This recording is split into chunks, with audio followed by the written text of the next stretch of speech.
J'ai récemment eu un entretien, une simulation d'entretien avec une SSA qui m'a interpellé à faire cette vidéo.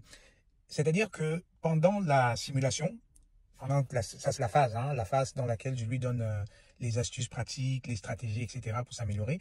Elle me dit, écoute Constantin, je suis très sélective par rapport au rôle. Heureusement pour elle, elle avait beaucoup d'invitations aux interviews. Donc, elle avait déjà passé 4-5 entretiens qui n'ont pas été concluants, raison pour laquelle elle m'a contacté pour qu'on améliore le tir. Donc, elle me dit, écoute Constantin, je suis très sélective parce que il y a des choses que je peux plus me permettre. Je ne veux plus me déplacer, je ne veux plus faire des visites clients parce que, étant maman célibataire, je ne peux pas me permettre cela. Chose normale, tout à fait normale, parce que il faut pouvoir, on va dire quoi, joindre les deux bouts, c'est-à-dire le travail, la vie professionnelle, mais aussi la vie familiale. Et Dieu seul sait combien ça peut être pas évident pour une maman célibataire de gérer un enfant en bas âge. Donc, je comprends parfaitement. Sauf qu'elle ne s'arrête pas là. Elle me dit, écoute, je ne veux plus non plus être dans une équipe où il y a que des hommes, parce que je veux qu'il y ait une certaine diversité, je veux qu'il y ait un certain équilibre entre les hommes et les femmes. Elle m'a cité pas mal de choses comme ça, je ne veux pas ci, je ne veux pas ça, etc.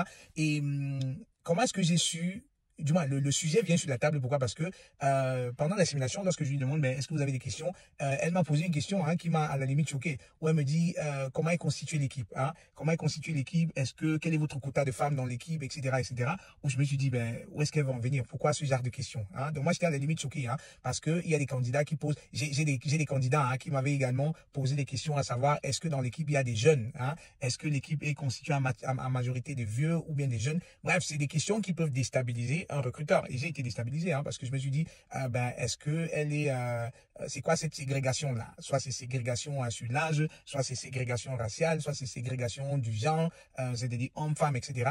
Et je discute avec elle, lui disant, en réalité, tu n'as pas besoin de poser ce genre de questions à l'interview. Elle me dit, mais non, je veux savoir comment est constituée l'équipe parce que je ne veux pas non plus être dans n'importe quelle équipe. Et à moi de lui dire, écoute, ton job pour l'instant doit être de sécuriser le maximum possible de contrats.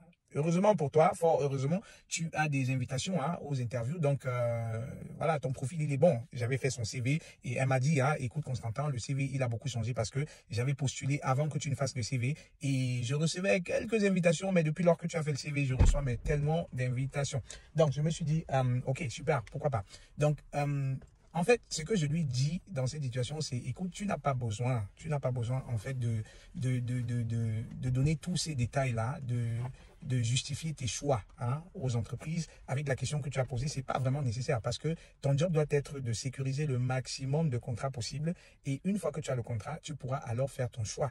Tu pourras choisir l'entreprise pour laquelle Elle me dit, mais comment je vais savoir alors la constitution de l'équipe? Et moi, je lui dis, dans ce cas, tu appelles tout simplement l'entreprise et tu vas leur demander, leur expliquant, écoutez, j'ai le choix, j'ai plusieurs offres d'emploi, mais je voudrais m'assurer de là où je mets les pieds. Est-ce que vous pouvez me dire honnêtement comment est constituée l'équipe? Voilà ce qui est important pour moi, voilà ce qui est important pour moi, voilà ce à quoi je tiens, voilà ce qui voilà, me permettrait de prendre ma décision. Donc, dans ce cas, l'entreprise est obligée de te dire, et si ils te disent non, voilà, on n'a que des femmes ou bien on n'a que des hommes, au moins là tu sais sur quelle base tu fais ton choix. Mais pour l'instant, tu devrais d'abord te concentrer à sécuriser le maximum de contrats possibles. Donc, vous aussi, je sais que vous êtes souvent dans cette situation-là où pendant les entretiens, vous essayez de clarifier certaines questions qui, selon moi, ne sont pas nécessaires parce que vous pouvez le faire même après lorsque vous avez plusieurs contrats et vous pouvez choisir. Donc, pour ceux qui sont à la recherche, contactez-moi et on va travailler sur votre technique d'entretien pour vous éviter des erreurs comme ça parce que, disait-elle, cela lui a valu beaucoup de refus.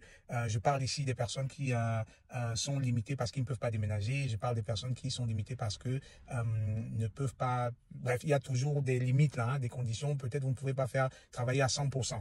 Il y a des gens qui ne peuvent pas travailler à 100%. Est-ce que pendant l'interview, vous devez déjà dire cela? Non, pas forcément. Concentrez-vous à recevoir d'abord un maximum de contrats et vous pourrez faire le choix. Donc, contactez-moi et on va travailler sur votre technique d'entretien. On va travailler à assurer le max de contrats pour vous. C'était Constantin pour vous ici au sommet de votre carrière professionnelle. Ciao.